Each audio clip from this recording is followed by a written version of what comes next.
పొట్లకాయ శనగపప్పు కూర తయారు చేసుకోవడానికి కావాల్సిన పదార్థాలు ఏంటో చూసేద్దాం. పొట్లకాయ శనగపప్పు కూర తయారు చేసుకోవడానికి కావాల్సిన పదార్థాలు: నానబెట్టుకున్న శనగపప్పు 1 కప్పు, పొట్లకాయ ముక్కలు 1 కప్పు, నూనె 2 టేబుల్ స్పూన్లు, ఆవాలు 1 టేబుల్ స్పూన్, జీలకర్ర 1 టేబుల్ స్పూన్, కరివేపాకు కొద్దిగా, పచ్చిమిరపకాయలు 4, పసుపు 1/2 టేబుల్ స్పూన్, ఇంగువ కొద్దిగా, ఉప్పు తగినంత, పచ్చి కొబ్బరి తురుము 1/2 కప్పు, కొత్తిమీర కొద్దిగా.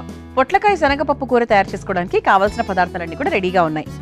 శనగపప్పు 1 గంట సేపటి పాటు నానబెట్టుకుంటే సరిపోతుంది. ఆ తర్వాత పొట్లకాయలు చిన్న ముక్కలుగా కట్ చేసుకున్నాం. అంటే మనము పెరుగు పచ్చడికి ఎలాగైతే కట్ చేసుకుంటామో అలా కట్ చేసుకున్నాం.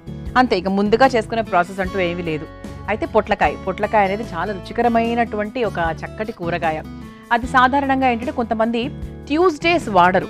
దాన్ని ఒక పాములాగా, నాగదేవతలాగా భావించి చాలామంది ఏంటంటే ట్యూస్డేస్ పొట్లకాయని కట్ చేయడం కానీ దాన్ని వాడడం కానీ చేయరు, కానీ ఇతర రోజుల్లో చేసుకుంటారు. అయితే పొట్లకాయ కామెర్లకు చాలా బాగా పనిచేస్తుంది. ఈ విషయము కొంతమందికి తెలుసు, కొంతమందికి తెలియదు. కామెర్లకు అద్భుతంగా పనిచేస్తుంది అనమాట. అలాగే శరీరంలో అంటే చాలామందికి బీపీ ఫ్లక్చుయేషన్స్ ఉంటాయి. అలా హై బీపీని తగ్గించడానికి, బీపీని కంట్రోల్లో ఉంచడానికి ఈ పొట్లకాయ చాలా బాగా హెల్ప్ చేస్తూ ఉంటుంది. ఇందులో మెగ్నీషియం అధికంగా ఉంటుంది తెలుసా. అందుకే మెగ్నీషియం లోపం ఉన్న వాళ్లకు ఈ పొట్లకాయను ఎక్కువగా తీసుకోమని చెప్తూ ఉంటారు. అంతేకాకుండా మనకు డయాబెటీస్తో ఇబ్బంది పడుతున్న వారికి కూడా టైప్ 1, టైప్ 2 ఏదైనా సరే ఇది ఎక్కువగా తీసుకుంటూ ఉండడం వల్ల మన గ్లూకోజ్ లెవెల్స్ అనేవి చాలా మంచి కంట్రోల్లో ఉంటాయి. అంతేకాకుండా ఇంకొక చక్కటి విషయం చెప్పిన దీని గురించి, కాలేయాన్ని శుభ్రం చేస్తుందన్నమాట. ఎప్పుడు కూడా మన శరీరంలో ఏ పార్ట్, ఏ ఆర్గన్ ఎప్పటికప్పుడు క్లెన్జింగ్ అవ్వాలి. అదే కదా అంటే మనకి ఒక్క పొద్దు లేదు అంటే ఆ రోజంతా ఉపవాసము, ఈ కాన్సెప్టే మనకు మన ఒంటిని డీటాక్స్ చేసుకోవడం. కానీ చాలామంది ఏంటి అంటే ఉపవాసం అంటే దేవుడి కోసం అనే ఒక పేరు చెప్పాం, కానీ దాని వెనకాల ఉన్న రీజన్ ఏంటి అంటే మన ఆర్గన్స్ అన్నీ కూడా చక్కగా క్లీన్ అయిపోవడం. అందుకే ఏంటి అంటే మనకు ఈ ఇంటర్మీడియట్ ఫాస్టింగ్ అని, ఇంతసేపు తినకుండా ఉండాలని, అలా ఎన్నో రకాల రూల్స్ అండ్ రెగ్యులేషన్స్ ఉంటాయి. కానీ దాని వెనకాల రీజన్ ఇది. అలా మనకు ఈ పొట్లకాయ లివర్ని క్లెన్స్ చేసే విషయంలో చాలా బాగా సహాయపడుతుంది. అండ్ అంతేకాకుండా జీర్ణక్రియని కూడా పెంపొందించుతుంది. అలాగే ఇందులో పీచు పదార్థం ఎక్కువగా ఉంటుంది కాబట్టి పిల్లలకు, పెద్దవాళ్లకు అందరికీ చాలా మంచిదన్నమాట. అలాగే ఇందులో శనగపప్పును కూడా వేస్తున్నాం కాబట్టి ఇక శనగపప్పు గురించి మనం ఎన్నో వీడియోస్లో మనం చాలా మాట్లాడుకున్నాం. యాక్చువల్లీ అంటే అది మన స్కిన్కి చాలా మంచిది. ట్యాన్ పోవడానికి, తర్వాత చాలా మందికి మెడ దగ్గర, ముఖ్యంగా డెలివరీ అయిపోయిన తర్వాత ఈ మెడ దగ్గర ఎక్కువగా నల్లగా ఉంటుంది, ఈ జాయింట్స్ దగ్గర, తర్వాత ఇక్కడ ఎల్బో దగ్గర, తర్వాత సో వాటన్నిటికీ కూడా మనకు శనగపిండి ఒక చక్కటి ఫేషియల్ లాగా ఉపయోగపడుతుంది, ఒక చక్కటి క్లెన్జర్ లాగా ఉపయోగపడుతుంది.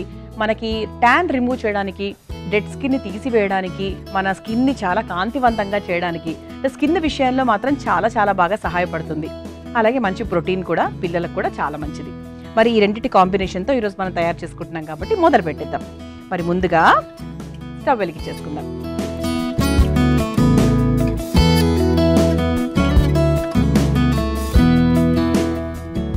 స్టవ్ వెలిగించేసుకున్నాం కాబట్టి ఇందులో కాస్త నూనె వేసేసుకుందాం. చాలా సులభంగా తయారు చేసుకోవచ్చు. జనరల్గా మనం చేసుకునే కూర ప్రాసెస్ లాగానే ఉంటాయి. మరి ఇలా పెద్ద పెద్దగా వేరే పొళ్ళు అవి ఏమీ లేవు. సింపుల్గా మనం చేసుకోవచ్చు అనమాట.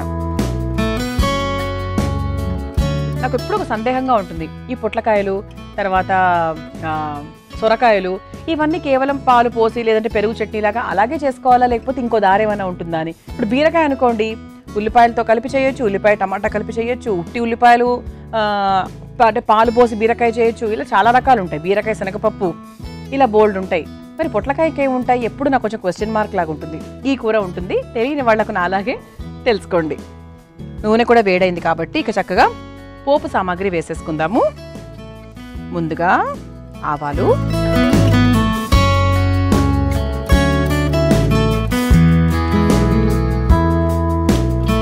ఆ తర్వాత కాస్త జీలకర్ర. కొంతమందికి పోపు ఎక్కువ ఇష్టం అండి, కొంతమందికి తక్కువ ఉంటే ఇష్టం. మీరే కేటగిరీలోకి వస్తారు? ఎక్కువ ఉంటే ఇష్టమా, మీకు తక్కువ ఉంటే ఇష్టమా? నాకు మీడియం అండి, మరీ ఎక్కువ ఉంటే నాకు కూడా ఇష్టం ఉండదు. కొంతమందికి ఏంటంటే ప్రతి ముద్దకి పప్పులు తగులుతూ ఉండాలి. ఆ తర్వాత శనగపప్పు, ముఖ్యంగా శనగపప్పు మినపప్పు విషయంలో. కానీ పిల్లలు ఉన్న ఇంట్లో అంటే కొంచెం చిన్న పిల్లలు, 4, 5, 6 ఈ వయసు పిల్లలు ఉన్నప్పుడు కొంచెం మనకు పప్పులు తక్కువనే వేస్తారు. సాధారణంగా ఆటోమేటిక్గా తక్కువ వస్తుంది. ఆ తర్వాత కాస్త ఇంగువ,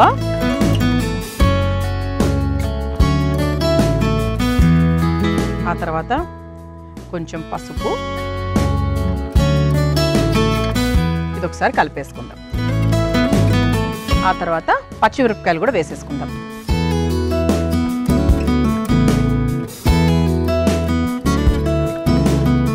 ఆ తర్వాత కొంచెం కరివేపాకు కూడా వేసేసుకుందాం. ఇది ఒకసారి కలిపేసుకున్నాం కదా, పోపు రెడీ అయిపోయినట్టే. ఇప్పుడు మనం పొట్లకాయ ముక్కలు వేసుకుందాం. ఇలా కట్ చేసుకున్నామండి పొట్లకాయలు. సో చాలా త్వరగానే మగ్గిపోతుంది, ఎందుకంటే ఇది కూడా మనకు నీరు కాబట్టి నీరు శాతం ఎక్కువగానే ఉంటుంది కాబట్టి ఎక్కువ సమయం కూడా పట్టదు. ఇది ఒకసారి కలిపేసుకుందాం. ఇప్పుడు మనం కొంచెం మీడియం ఫ్లేమ్లోనే పెట్టుకోవచ్చండి. ఆ తర్వాత ఇందులో కాస్త ఉప్పు వేసేసుకుందాం.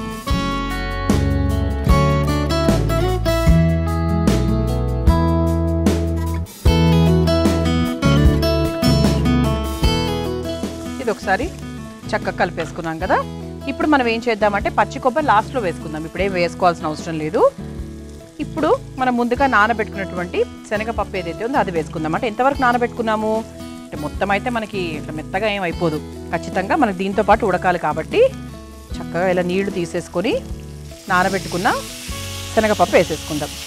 ఇది శనగపప్పు మనకి ఎంత కావాలి అనే దాన్ని బట్టి మనము చూసుకోవాలండి. అంటే కొంతమందికి ఏంటంటే ఎక్కువ పప్పు ఎక్కువగా ఉంటే ఇష్టం, కొంతమందికి పొట్లకాయ ఎక్కువ ఉంటే ఇష్టం. అది ఒక్కసారి చూసుకోండి.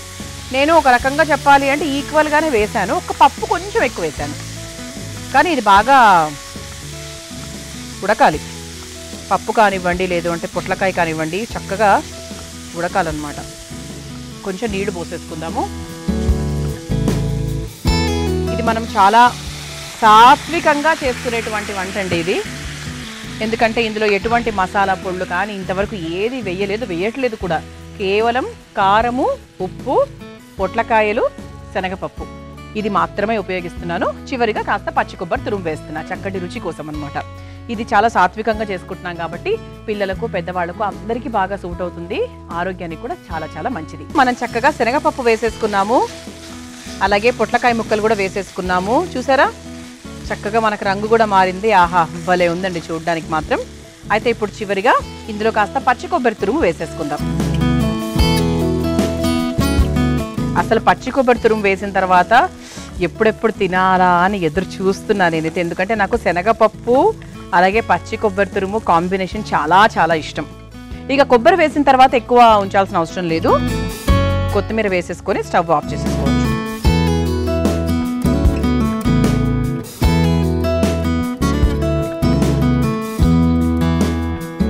ఇప్పుడు ఒక సర్వింగ్ బౌల్లోకి తీసేసుకుందాం.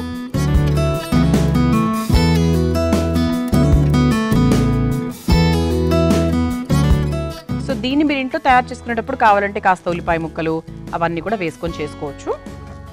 కొంచెం మసాలా పొడి, కొంచెం మసాలా రుచి కావాలి అనుకుంటే కాస్త మసాలా పొడి అవన్నీ కూడా వేసేసుకోవచ్చు.